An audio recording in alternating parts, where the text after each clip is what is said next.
Series 10 has finally finished.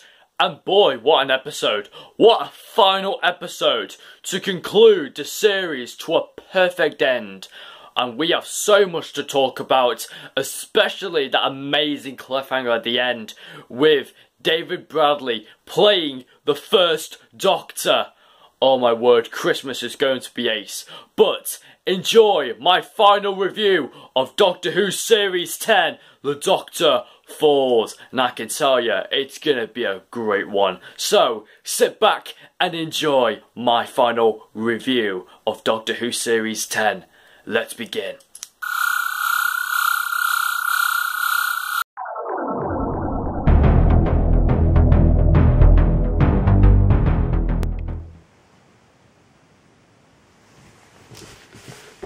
Hi guys, and welcome back to the final review of Doctor Who Series 10 until the 2017 Christmas special. Today I'll be reviewing the final episode of Doctor Who Series 10, The Doctor Falls, Part 2 of the Series 10 finale. And my word, this finale is better than the Pandora opens and the Big Bang, better than the Wedding of River Song, better than the Angels Take Manhattan and The Name of the Doctor, better than Dark Water and Death in Heaven, better than Heaven Sent and Hell Bent.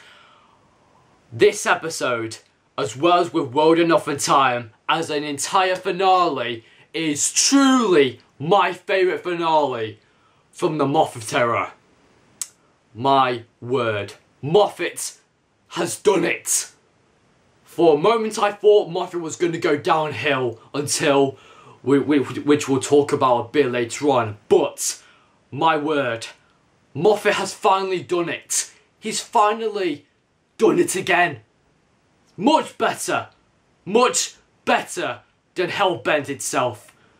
Oh my word, I have no words to describe this week's episode, apart from that it was the perfect send-off for Matt Lucas as Nardole, the perfect send-off for Pearl Mackie as Bill, the perfect send-off for Michelle Gomez as Missy, and I'm not too sure about John Sims as the Master, but my word, the characters were just unbelievable. The main cast, Missy, John Sims Master, Nardole, Bill, and especially the 12th Doctor were truly sensational in this. I have no other words to fully describe. In my mind, I could just go on forever saying this episode was so epic. Just like what I did with World Enough in Time when I did that review. My word, Moffat has truly succeeded a finale episode.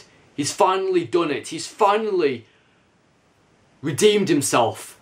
And from this episode, I can redeem him from all of the bad finales that he's done way back in the past. Especially with Hellbent. I can forgive him for what he did for Hellbent.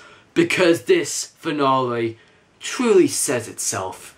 From the start of it to the end of it were surprises and shocks, and this episode in one entire phrase was a roller coaster of emotions.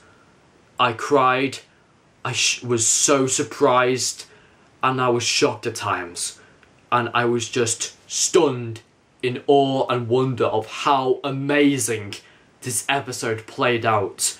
For many people, they had some nitpicks, like the Cybermen flying. That was one of the nitpicks. Bill returning as a human form. But I feel like that the entire episode itself went so well. And I feel like it was the perfect finale for Peter Capaldi.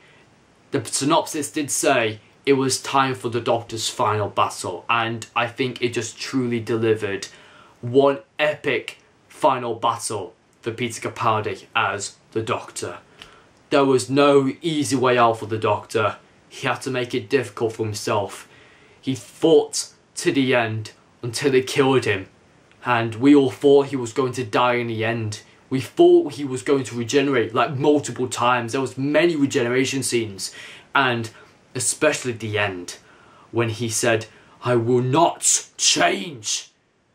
You see that passion from Peter Capaldi. He's loved the show since he was a child, and he's wanted to become the Doctor for such a long time.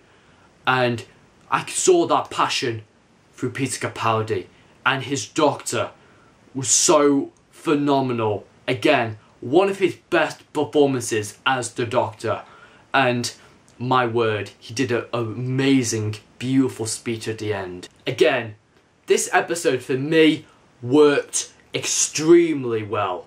For many people, the nitpicks and the negatives might build up as they rewatch the episode, and they may see some errors and stuff like that. But for me, I've just rewatched the entire episode, and from the start, when the creepy, unconverted people who will come into the orphanage, and then you've got the people trying to defend off against these unconverted Cybermen, who I think they are really, really creepy in my opinion, because apart from the Mondasian Cybermen, just seeing those unconverted people, those unconverted patients with just their masks on, just looking like zombies, it was really, really spine-chilling at the beginning. And then when a Mondasian Cyberman came up from the surface and was holding the Doctor in his hands, oh my word. And then the titles just came out, and then just as the titles finished, the Master and Missy were dancing on the rooftop. And the rooftop reminded me of the return of Dr. Mysterio in some way. I got that vibe from it. But I liked Missy and the Master together. Although I did feel that their sexual innuendos did piss off a lot of people, and I thought it was more like a family show rather than for them trying to, you know, flirt with each other and stuff like that. I mean, you can sort of see that kind of flirtatious essence of Missy, but also you get the flirtatious vibe from John Sims' Master as well. So you can always see that they were trying to flirt with each other and just really know each other so much by just having themselves to have a good time on the rooftop dancing, and they almost kissed at one time, which I was just praying to Moffat, please do not let them kiss. It would be so wrong if they kissed, but thank goodness Moffat cut that scene out, and I'm glad he did, because it would have been so wrong for a Master to kiss another Master. And I keep telling myself that Missy should not be the Master, and I think for once, I think I've got the theory wrong. I think for once, my theory of saying that Missy should not be the Master, okay, my theories don't come out right, okay? Sometimes they don't always go to plan. Alright, accept the fact, Missy is an incarnation of the Master. Alright, I accept it. I accept Missy as the Master. You happy now for all those people who like Missy as, or you technically class Missy as the Master, because technically there was no explanation to Missy being somebody else. She was not the Rani, she was not somebody else, she was an incarnation of the Master. I got my theory wrong all along. Damn. I really wanted Missy to be somebody else, but she was all along an incarnation of the Master. And I thought her ending though, I thought her ending was very sudden, and I didn't think it was really explained properly, and we just left with Missy lying on the floor, just died, and she possibly wouldn't regenerate at all. So I feel like that's the end of Missy, but left us so like in shock that there's no explanation to it, that the Master shot Missy in the back with his laser screwdriver, giving her the full blast, and the Master saying that you cannot regenerate because I've given you the full blast. So that's the end of Missy, and I thought it was very, very sudden at times for Missy just to die that instantly. But also, John Sims, did he ever make it to his TARDIS? That left us so suddenly on a cliffhanger, which I thought was good at times. But again, I really wanted to know if the Master did have his TARDIS with him. And again, I wanted an explanation to see how did he come back. I think I think Moffat gave an explanation that he escaped from the Time War. He was on Gallifrey, but why would he? But he said that he wouldn't stay on Gallifrey for much longer, so he left with his TARDIS. So I think that was a very simple, kind of light-hearted, subtle kind of explanation to Johnson's Master returning for this series. So I was actually quite happy with that. But leaving John Sims' Master down in the lift and just laughing, I mean, that classic Master laugh was just so iconic, and I love just when John Sims' Master just laughs in the face of the Doctor. He feels that kind of swagger in his kind of tone as the Master. I see the Master in this as very much like the old school Roger Delgado Master. In the End of Time Part 2 or Part 1, I can't really remember, I think it was both parts honestly. Alright, just call it The End of Time, but I remembered the Master being that insanity, kind of insane Master, that crazy madman who was just feeding upon every single human being, like that crazy madman from The End of Time. But I feel like that the Master's character in this was directed really well, and I think it was really written well as well, because I feel like that having that classic old school Master like Roger Delgado, I mean, Johnson's Master had the look of Roger Delgado, and I felt that he was the cold-hearted villain that just completely ignored the Doctor when he made his speech towards Missy and the Master. He was cold-hearted. He was that kind of swagger who you could just look up to and think, that's the Master, because he's so cold-hearted and he's that suave of a character that you just instantly know that he's the Master, and he does not respect the Doctor. He would never stand with the Doctor. However, with Missy, Missy's the complete opposite of Johnson's Master. Although she can be flirtatious and quite mean and selfish in sometimes, but when you look at it as a whole, Missy is the complete opposite of Johnson's Master. And I felt for this series, she was completely good. And for this episode, it made me open up to Missy a bit more, that she has become good. And perhaps all this time she has trusted the Doctor. But for the right time, I think Missy kind of let down the Doctor a bit. Because when Missy left the Doctor, and then John Sims shot Missy in the back, that's when I thought that Missy missed her chance to stand with the Doctor. And Missy made her farewell to John Sims' Master, and then she got shot in the back. So I'm thinking to myself that Missy will not be coming back, because she took the full blast and she would never be able to regenerate again. So I feel like that since Missy and Michelle Gomez are leaving the series, I feel like that we will never see an incarnation of Missy ever again. I feel like there would be no replacements for Missy as the Master again. But we never know. We may not even find out how Missy regenerated into another Master, maybe in the new series. But for me, I feel like that Missy's ending was very sudden, but also it just summed up her legacy in Doctor Who for me. I think it was a perfect way to sum up her character as a whole. The Master as an unpredictable, cold-hearted villain. And that's what I really like. You don't know whether he's going to die. You don't know when he's going to live. You don't even know when he's going to come back or not.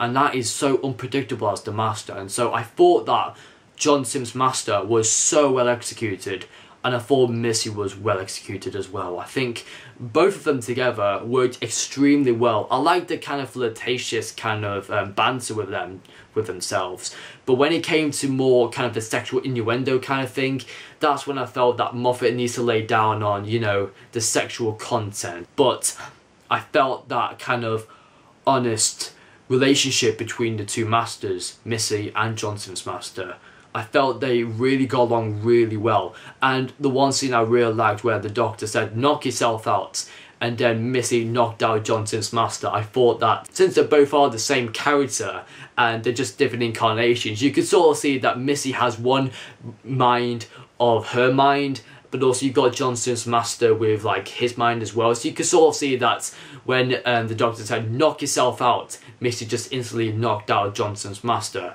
and I felt that was really funny as a betrayal. But then they came back as an alliance, and then they betrayed each other again in the final last moments of the episode, which I thought that their on and off relationship of both of them trusting each other, it was quite of a roller coaster ride to see whether they can trust each other, as both of each other are different incarnations. But as I said in my theories, like, Missy should not be the master because Missy couldn't remember John Sims, but I think Missy has known John Sims all along. I think she kept it a secret for us, and I think she kept it away from me, thinking that she isn't the master, but all along she has been the master. Oh, I got that theory all wrong. Damn. I wish that theory did come true. I mean, that would actually be much better if Missy just didn't die at all. Maybe she would revealed herself as being the Rani, and the master has always been the master. John Sims has always been the master. So I would have liked that, but I was happy with the ending. I was happy with Missy's ending. With John Sims' ending, for me, I think it left us sudden on a cliffhanger for me. It felt more like, is the master going to, you know, not come back? Will this be the end for John Sims as his master? Will he ever return? Maybe he might return for the new series of Doctor Who. Maybe he might return. But it's like the same with the End of Time. He left in the End of Time with no explanation. And then in this episode, he leaves with no explanation. And so I thought that was a bit disappointing though. But I have to say that both of them, the Masters, were so fantastic. And I feel like it was the brilliant way to give Missy a brilliant send-off. But also I think John Sims' master truly exceeded my expectations for this episode, because his character was just so unbelievable to watch, and I really liked their dynamic between each other. Both of them were absolutely sensational. But also, in the beginning, I really liked that kind of black and white silent movie at the beginning, where the master punched the Doctor, and then Missy, you know, whacked the Doctor with her sonic umbrella. I'm thinking it's now a sonic umbrella. Okay, so fine. Since the Doctor's got his sonic screwdriver, John Sims' master's got his laser screwdriver, and Missy has a sonic umbrella.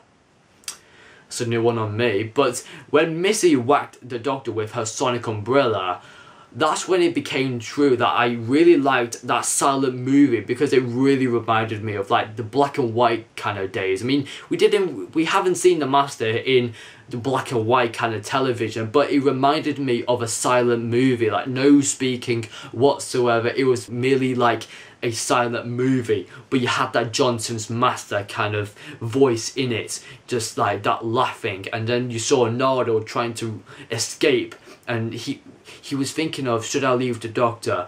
But then he went away, and it was almost like he was abandoning the Doctor.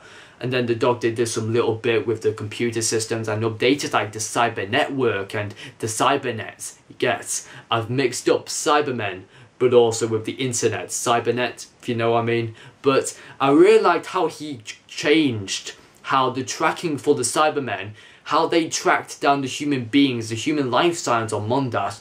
He changed all the life signs for people who have only one heart. He changed from life signs who only had one heart for life signs that had two hearts. So that meant that the Cybermen would not be able to track down humans who only have one heart, but they will be able to track down humans who have two hearts, e.g. the Doctor and the Masters, Missy and John Sims' master. So they thought that they had the Cybermen on their side, but just wait till you thought you had everything sorted, but then the Doctor just ruined up your plans. And so that's like the one thing that always gets in the Master's way. The Doctor always prevents the Master from succeeding with an ultimate plan. Sometimes the Master gets away with it, but the Doctor though, the Doctor was truly unbelievable. I'm actually going to explain his character when we come to the end, because I really want to save my full emotions for Peter Capaldi when we come to the end. But I felt like that the beginning, when they started off, I really liked the references of Last of the Time Lords. I remembered when in the Last of the Time Lords where the Doctor was aged and he was stuck in a wheelchair, and I liked how Peter Capaldi was stuck in the wheelchair with his handcuffs in it, and I liked how the Master had that kind of devilish smile, like moving the Doctor around in the wheelchair. I really liked that. I thought it was funny. It was a good reference to The Last of the Time Lords. I really liked that. But also, mentioning about the referencing as well, we also had many references to the planets that the Doctor visited with all of the Cybermen on them. Like Telos, you had Mondas, I'm not sure if... Oh yeah, Mondas was destroyed in the 10th planet. I just remembered, it was destroyed in the 10th planet because it absorbed so much energy. It also had planets like Voga, Planet 14, which I can't really remember what episode that's from. And then I can't really remember, I think it was called Marinus, the Keys of Marinus? Well, I'm not too sure, but I think it might have been another planet or something like that. But I really like the planet referencing. Oh yeah, Canary Wharf as well, and I really like just the referencing of those planets where the Cybermen have encountered the Doctor and the Doctor has always stopped the Cybermen. I really like that, and especially when the Doctor's saying all those planets when he's blowing up all the Cybermen in the woods. That's really fantastic. And I really do like the kind of referencing that the Doctor made just before he was about to regenerate, where we thought he was about to regenerate, where he basically referenced some final words that David Tennant said, like, I don't want to go, but also with Matt Smith's Doctor when he said, when the Doctor was made in Time of the Doctor, referencing that kind of regeneration final words of every single Doctor. I really like that. I think there are so many references that you can spot, but also there was another reference that the Doctor offered somebody a jelly baby. That's a 4th Doctor reference, and just like my good friend Adam, I bet he spotted that little 4th Doctor reference. Would you like a jelly baby? Yeah, I think that was a really good reference, just to give that little child a jelly baby, just because the Doctor's kind. And now, since we're talking about the village, or should I say the orphanage where the children are, and how Bill is, well, basically brought back. Well, we thought she was brought back. Well, let's begin from the beginning. When I saw Bill in the barn, I thought to myself that, Moffat, what have you done? Have you just completely ignored us again? Oh my word, Moffat's actually brought Bill back, and I think that, has the Doctor reversed the process? We thought that Bill was back, like seriously, genuinely back from conversion, and oh my word, did Moffat just do that? That was just my reaction, and I could not believe that Moffat just wasted that potential of just, oh, he just brought Bill back. But then after the other 2 scenes, I thought that if this was going to continue, I would just literally turn off the television and just not watch it. But I watched it, and I continued to watch it a bit more. And then when that girl gave Bill the mirror and she had a look inside the mirror, she saw a Mondasian Cyberman, which that sparked me, and I was glued to the screen straight away, because now that I think of it a bit more, I really love that concept that Bill wasn't brought back from cyber conversion. She has always been a Mondasian Cyberman. But what made her lead to think that she's still human is that her mind has not been fully converted by the cyber programming. Her mind has rebelled against the programming, so she thinks in her mind that she still exists as she used to be, human. But when people look at her, they see something completely different. They don't see Bill as a human being. They see her as a Mondasian Cyberman, which is so disbelievable for Bill to realise that she cannot be a Mondasian Cyberman. She believes what her mind tells her, and for her, she believed that she was still human. She wasn't fully converted. But for us, for the Doctor's sake, the Doctor saw Bill as her human self. But for everybody else, they saw Bill as a Mondasian Cyberman, and Bill wouldn't realise until she saw the shadow, and when she got angry at the Doctor, when she blowed up the barn, that when it became true, that the Doctor revealed that she is a Mondasian Cyberman. But that also means that everybody will be afraid of Bill because of what she's become, and I felt that so heartbreaking for her, because all she is doing, she's becoming that kind person, and she wouldn't even harm anyone. But when the visual appearance just shocks you and just scares you a bit, when you see somebody as Mondasian Cyberman and you think that they truly are a monster, and inside you feel like that I'm human, I feel like I'm human. That's what your mind tells yourself. But when other people see you, they see you as someone completely different. A Mondasian Cyberman. Imagine if you were like Bill. Imagine if you were in Bill's position. Imagine if you believed you were human all the time, but people saw you as a Cyberman. What would you possibly do? Would you give up? Would you just let yourself be killed off? Would you let the programming take over you? Or would you just keep on fighting? Keep on fighting and keep telling people that you won't hurt people? And that's what Bill did in this episode, and I really loved that concept. Not bringing Bill back for no apparent reason like what Clara did in Hellbent. Not like that. I felt that when Moffat brought Bill back, I needed a bit of convincing of what Moffat was trying to do with that. And when Bill saw herself as a Mondasian Cyberman, that's when I thought that it's not like Hellbent, what we've happened with bringing Clara back from the dead. Clara was brought back for no apparent reason whatsoever. But for Bill, I thought it was a way just to see herself as the real deal. Not like what she used to be like. It's what she is really, what she is like right now as a Mondasian Cyberman. And I can forgive Moffat for why he brought Bill back. Because of that, making her realise that she is somewhat completely different. She is not human anymore. Her mind thinks that she's still human, but everybody else still knows that she is not human. She's a Mondasian Cyberman. And I absolutely love that concept from Moffat. And I think Moffat truly executed that concept extremely well. And also thought that the direction as well was so amazing. But also I did think that the plot line entirely, it was just that the plot was just the Doctor's final battle. And it was just to see how far would the Doctor's final battle go, from a friend being converted to become a Cyberman, villains returning, an unexpected surprise, and then the Doctor realised that she cannot reverse the process on Bill, and that the Masters have turned against the Doctor, and the Doctor's fighting on his own, his final battle. That's what I potentially think about the plot line initially, because I feel like there's no complicated plot arc at all. I feel like it's quite simple, and it's quite easy to understand that it's at the final time, the final episode, where the Doctor fights his final battle. And I really like that, how the plot is so simple, but the Doctor's trying to prepare himself for his final battle. And I really like his speeches, because I feel like his speeches, they meant so much to him.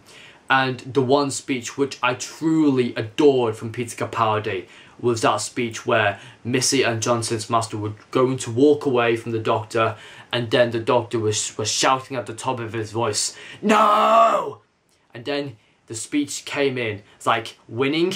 Is that what it's about? I'm not doing this because I want to beat someone. I don't want to do it because I hate somebody. He doesn't even want to do it because he wants to blame somebody. He wants to do it because he may not even think he'll win. He may even think, what's the point of all doing this? He may even not think that it might not even be easy for him.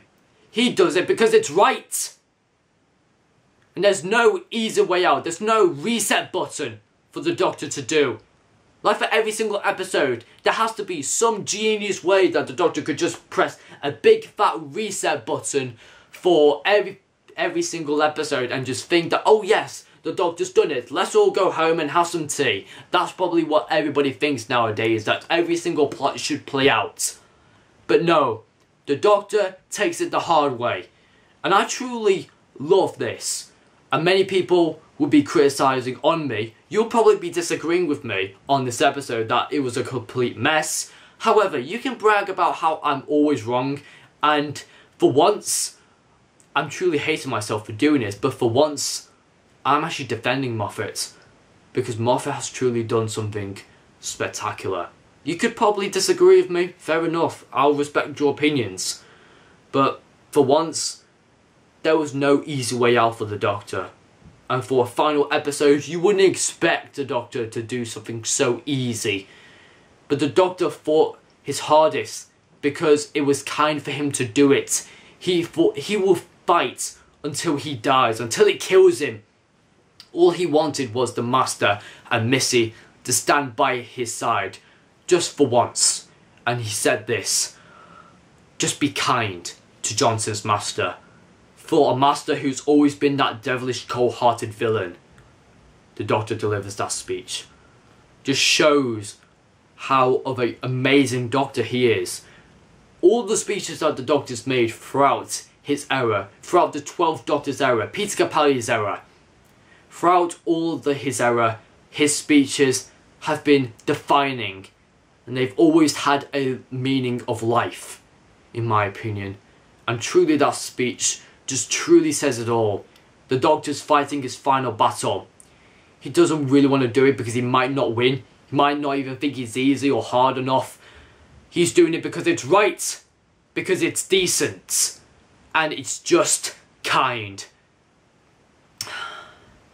And I liked how he questioned Missy and the Master. What would you die for? Honestly, what would you die for if you were in the same position? That's what I like about Peter Capaldi's Doctor. He's uptight. He shouts at the top of his voice when it comes to something that means so important to him. Like a final battle like this. I'm truly amazed from Peter Capaldi's performance in this. Peter Capaldi, every single episode he appears in, truly surprised me and truly outstands me all the time. And that speech right there, trying to convince Johnson's Master and Missy to stand with him. And the Doctor could not get both of them on their side. The Master just walked away, but Missy said she wanted to join, but no, just no. And maybe another time, Doctor, and off she went. The Doctor fights his own battles, and he might get killed off in the process, but he'll fight to the end. And that's why he does not take always the easy route out of every single episode. He fights to the end. I feel like I'm putting this review with so much passion because Peter Capaldi is my favourite Doctor.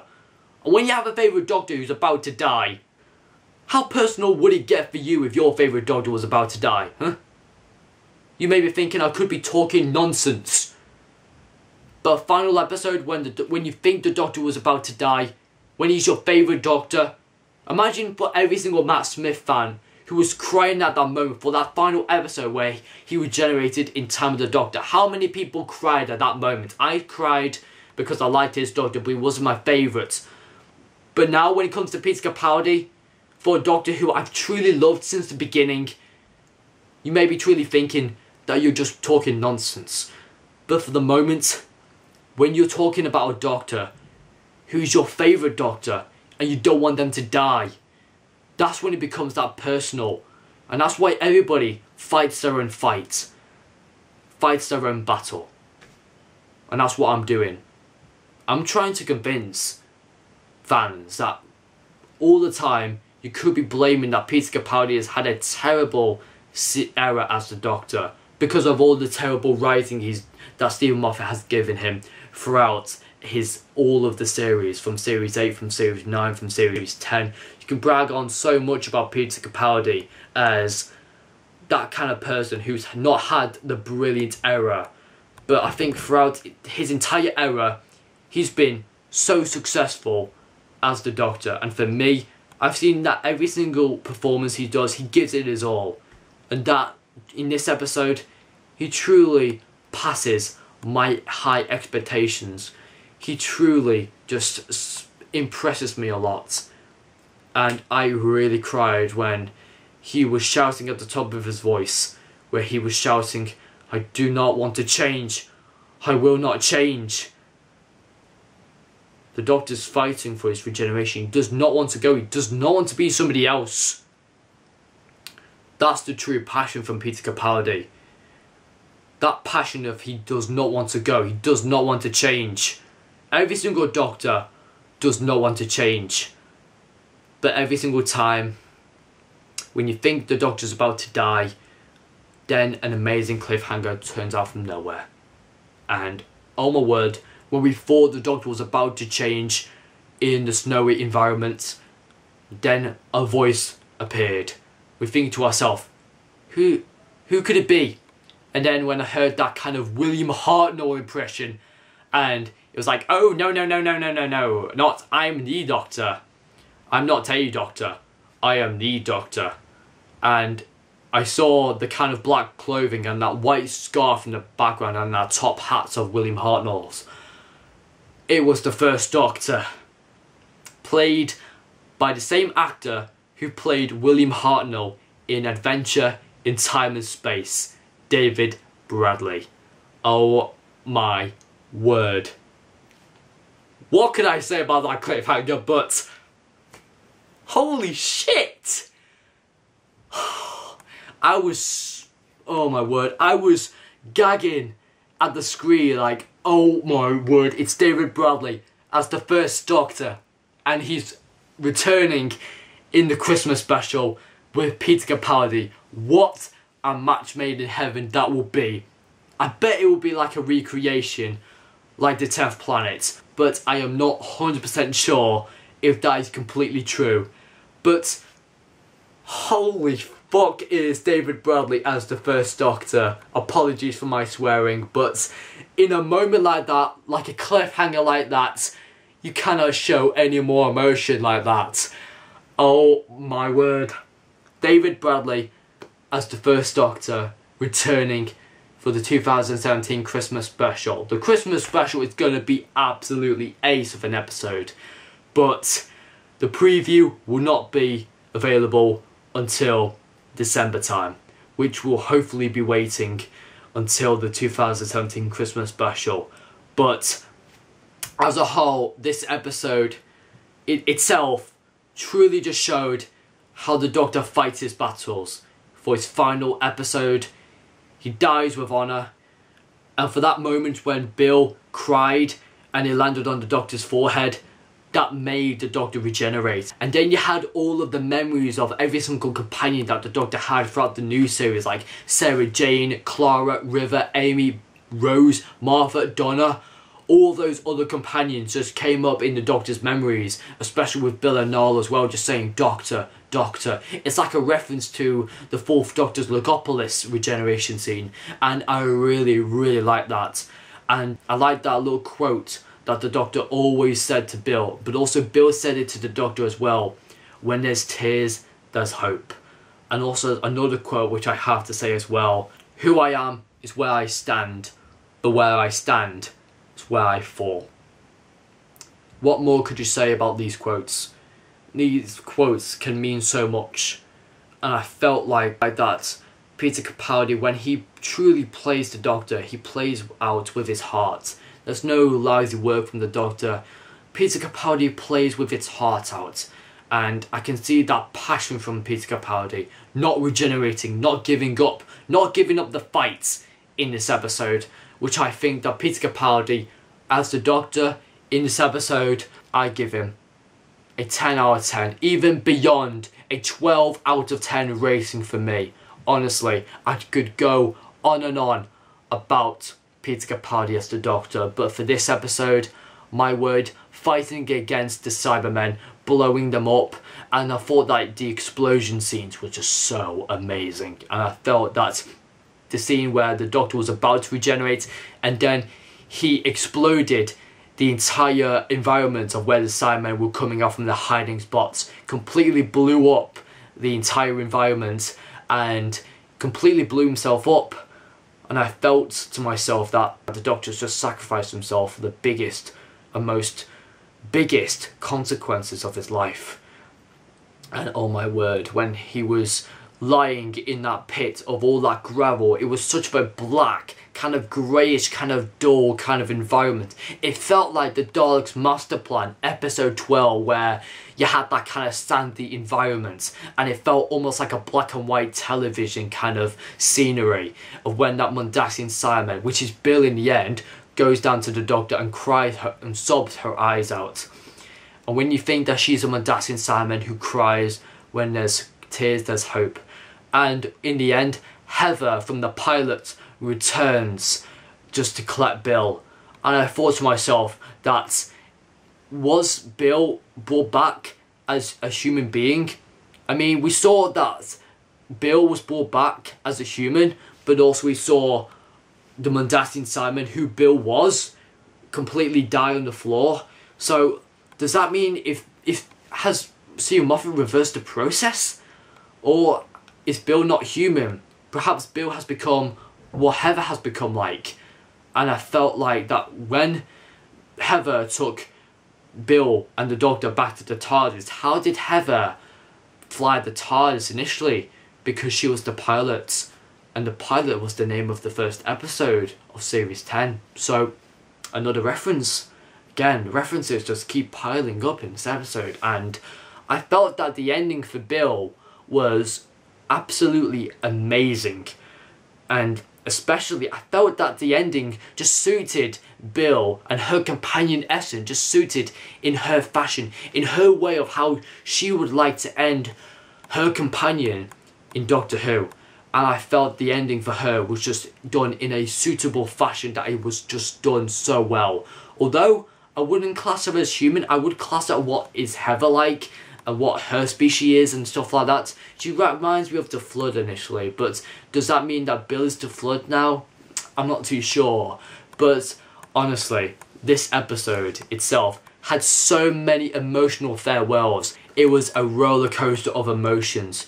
I loved Missy's departure, I loved Bill's departure, but there's one person who I'd love to talk about, and I really want to talk a little bit on his character. Nardole, played by Matt Lucas. Matt Lucas was released back like last year in July, when he was released to be in Doctor Who for Series 10. Many people were completely bewildered that if Nardole's going to be on Series 10, he's not going to fit in that kind of Doctor Who environment. He's only suited for Christmas specials and light-hearted episodes. So you would never think that Nardole would ever fit in a Doctor Who environment. Well, ever since he appeared in the pilots, and we thought that he was not going to do a good job in the pilots, many people thought he was so irritating, and we thought that Nardole would never be able to fit in this type of environment in Doctor Who. Boy, was I wrong, and boy, were we wrong as well. I've always loved Nardole since the start, and I felt that I had that faith in Nardole, I had that trust in Nardole, that Nardole can do a good performance. We just need to have faith in him. And when Oxygen turned around and we saw the starting point to love Nardole, that's when it clicked for everybody. That's when Nardole grew on everybody. And to that moment, to the end of this episode, Nardole had a brilliant farewell.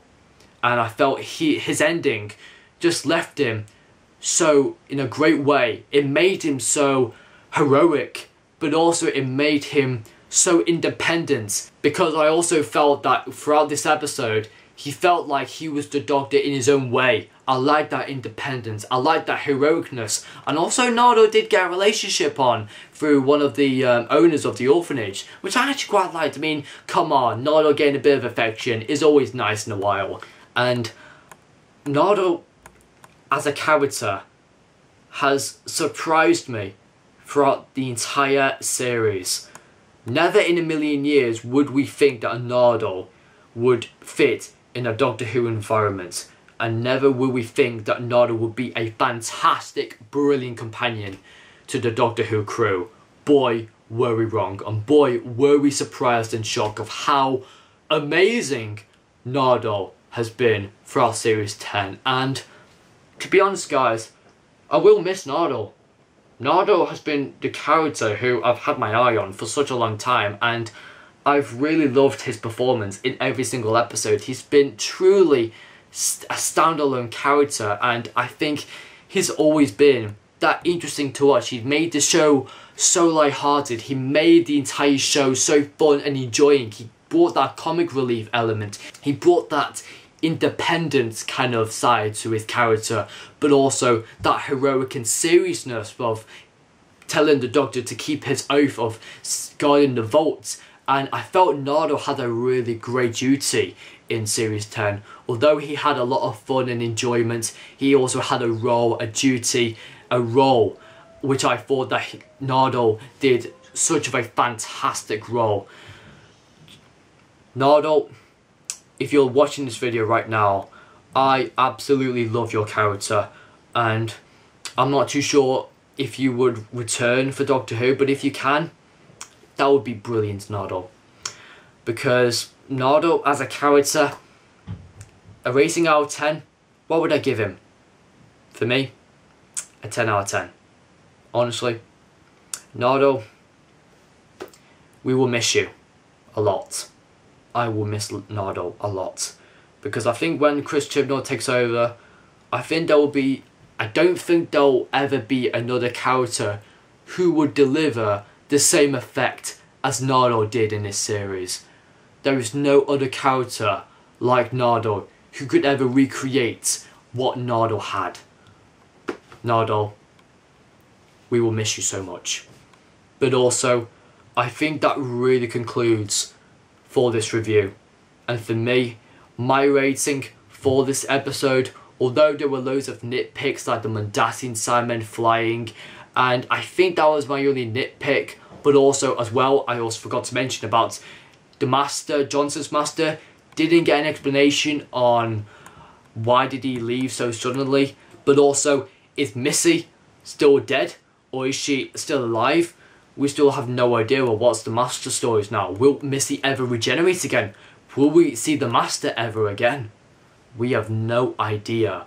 But honestly, my rating for this episode entirely, this review has been generally so outstanding, and for me, it would be shameful me enough not to give it a 10 out of 10. I could be absolutely bonkers to give this episode a 10 out of 10, but for my opinion, honestly, this episode is also a 10 out of 10 rating, and I think overall this finale has been truly epic. This finale is what I really wanted to happen for Series 10, and I got my wish. Series 10 as a whole has been fantastic. Absolutely. The storyline was amazing throughout this episode. The characters, it was almost like the kind of send-off for all of these characters. Bill, Nardole, Missy, Johnson's Master. But Peter Capaldi will be back in the Christmas special. But I loved his regeneration scenes, and especially Peter Capaldi as the Doctor was absolutely phenomenal in this. I thought Bill was really, really brilliant as well. But also I thought that the two Masters as well had a really, really great dynamic as well. But most importantly, the one person who I want to thank is Stephen Moffat. Because Stephen Moffat has truly delivered, for me, a sensational finale. I have to say, this finale is Stephen Moffat's best ever finale. And for many people who might disagree with me, I know this review might not live up to everybody's opinions, but please tell me in the comments down below, what did you think of this episode? Although this episode for me was a 10 out of 10 rating, but I'm really interested to hear your thoughts on how high would you rate this episode? How would you rate the finale overall in general? Since both episodes got a 10 out of 10, then I'm certainly rating this entire finale a 10 out of 10, and by far the best finale in the Stephen Moffat era. And Stephen Moffat will be back to write the Christmas special. And that is it, guys. My final review for Series 10 until the Christmas special. happens in December. So anyway guys, that concludes my review on The Doctor Falls. So thank you very much guys for watching for this review, this final review on Doctor Who Series 10. I hope you have enjoyed it. Be sure to leave a like on this video, and also please do comment down below and tell me your thoughts, your overall thoughts on the final episode of Doctor Who Series 10, The Doctor Falls, and also tell me, what did you think of this overall finale? Was it a good finale? Was it Stephen Moffat's best finale ever? So please do comment down below and tell me your thoughts on everything of what you thought about Series 10 as a whole, and also this finale and this episode. And be sure to subscribe to my channel if you haven't already. And thank you very much guys for watching for all of the reviews and previews throughout my channel. It's been an absolutely blast of a time to do all these reviews and previews for all of you guys. And I'm absolutely so happy, I'm so over the moon that you've really enjoyed all of these reviews and previews. And I'm going to have a really long break now from now on, because I feel like that Series 10 is finally finished. But I will hopefully be back with my Doctor Who marathon, but also I might do a Series 10 over review, but I will be having a really long break after Series 10. Well, Series 10's finished now until the Christmas special, but I will be doing another preview and review for the 2017 Christmas special, so stay tuned for that. But also stay around on my channel because more exciting videos will be coming very soon. So thank you very much guys for watching for this review, and I will see you guys next time whenever. Until then, bye for now.